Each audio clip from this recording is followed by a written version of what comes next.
Welcome to the Learning Pines YouTube. We hope this video helps. In this video, I will explain how to make oxygen balloon at home.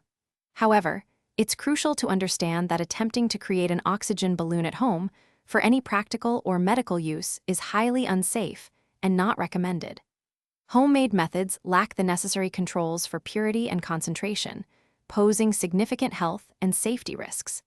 This video will instead focus on why this is not a viable option and how to safely address oxygen needs. Generating oxygen at home carries substantial risks. Without precise control over chemical reactions, you could inadvertently produce harmful gases or impurities that are dangerous to inhale. Furthermore, oxygen, especially in concentrated forms, is a powerful oxidizer, greatly increasing the risk of fire or explosion. Storing any gas under pressure without professional-grade equipment is also incredibly hazardous, making homemade oxygen generation a dangerous endeavor.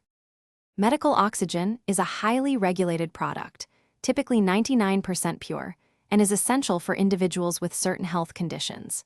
It is always prescribed by a doctor and delivered through specialized equipment like oxygen tanks or concentrators, which filter air to provide medical-grade oxygen. These systems are designed to ensure the correct flow rate and purity, which are critical for patient safety and effective treatment, something impossible to replicate at home.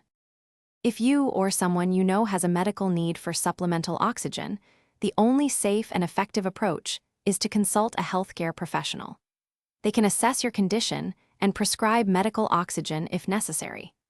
This will be provided through licensed medical suppliers using approved equipment like oxygen concentrators or tanks. Remember, never attempt to create or use homemade oxygen, nor should you use industrial-grade oxygen for medical purposes, as it is not safe. Thanks for watching. Consider subscribing if we helped you.